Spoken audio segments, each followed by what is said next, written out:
Statement धार्मिक कट्टरतावादाकडे बोट दाखवतोय। त्यावरती असं लिहिलं होतं की बिस्मिल्ला म्हणा, सलाम करा आणि मग आत या, असा मजकूर या चिठ्ठीवरती लिहिलाय। पोलिसांनी या नोट्सची फॉरेन्सिक तपासणी सुरू केली आहे। शिवाय मानसशास्त्रीय दृष्टिकोनातून सुद्धा या मजकुराची तपासणी सुरू आहे।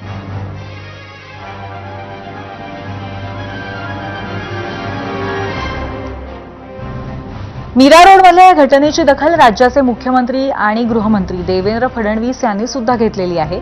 त्यांनी मीरा रोडमधल्या या प्रकारात जिहादी विचारसरणी असल्याचा उल्लेख केलाय। पुस्तकं, साहित्य, इंटरनेट या माध्यमातून रॅडिकलायझेशनचा जो प्रयत्न आहे, त्या प्रयत्नातनं हा जो व्यक्ती आरोपी आहे हा तयार झालेला दिसतोय। तर धर्मियांना मारायचं आहे अशा पद्धतीच्या विचाराने पेटून त्यांनी हे कार्य केलेलं आहे। त्याला पकडलेलं आहे।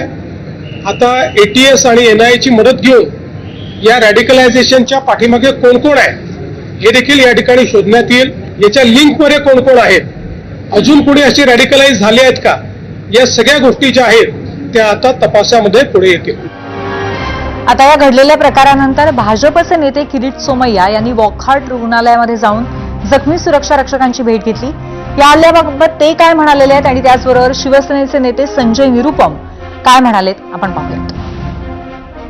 जो आरोपी आहे त्यांच्या बरोबर कुठल्या प्रकारची दया मायाची आवश्यकता नाही आहे आणि जे काही आरोपी आहेत त्यांच्या मागे कोण आहे, त्यांच्या मास्टर माइंड कोण आहे त्यांना पण तपासलं पाहिजे। कारण हा एका व्यक्तीच्या कारस्थान नाही आहे, या एक व्यक्तीच्या ऍक्शन काहीतरी एक अटॅक नाही आहे, त्याच्या व्यक्तीच्या मागे एक मोठा असा एक ग्रुप, एक संघटन, एक अच्छा टेरर ऑर्गनायझेशन असं काम करतात आणि त्यांच्या मागे कोण कोण आहे तर त्यांच्या पाकिस्तान बरोबर किंवा जो पाकिस्तानमध्ये जो अतिरेकी संघटना आहे त्यांच्या बरोबर काय संबंध आहे त्याची पण तपास झाली पाहिजे।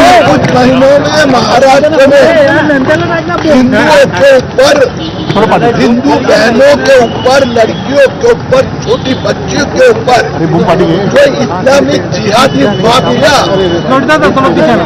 आक्रमण कर रहे हैं उनको बरोबर जवाब दिया जाएगा। एक को 5-15 साल के लिए जेल में भेजा जाएगा।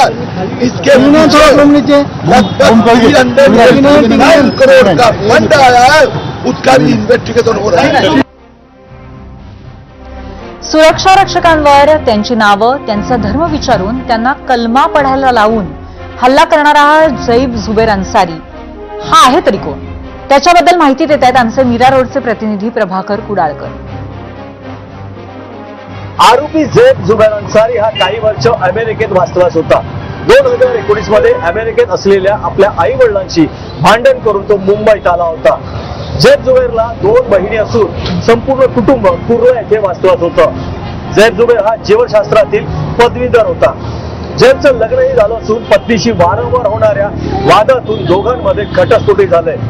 कुर्ला इथं तो एकटा राहत होता। त्याच्या या स्वभावामुळे सोसायटीतील रहिवाशांनी आक्षेप घेतल्यामुळे त्याला इथे घर सोडावं लागलं। एकट्या व्यक्तीला अनेक सोसायटीत घर दिलं जात नसल्यानं 2 वर्षापूर्वी जैब हा मीरा भाईंदर मधील नयानगर इथे राहायला आला। जैब हा नकारात्मक वृत्तीचा असल्यानं तो स्वभावाने चिडचिडा होता। 22 मेला त्याला खोली खाली करण्याच्या सूचना दिल्या होत्या। दुसरीकडे खोली भाड्यानं मिळत असल्यानं तो आणखीन चिडचिडा झाला असल्याची माहिती पोलीस सूत्रांनी दिली आहे। एक छोटासा ब्रेक घेणार आहोत आणि ब्रेक नंतर पाहूयात दुसऱ्या प्रश्नावरती महाराष्ट्राचा कौल काय आहे। पाहत रहा ABP माझा।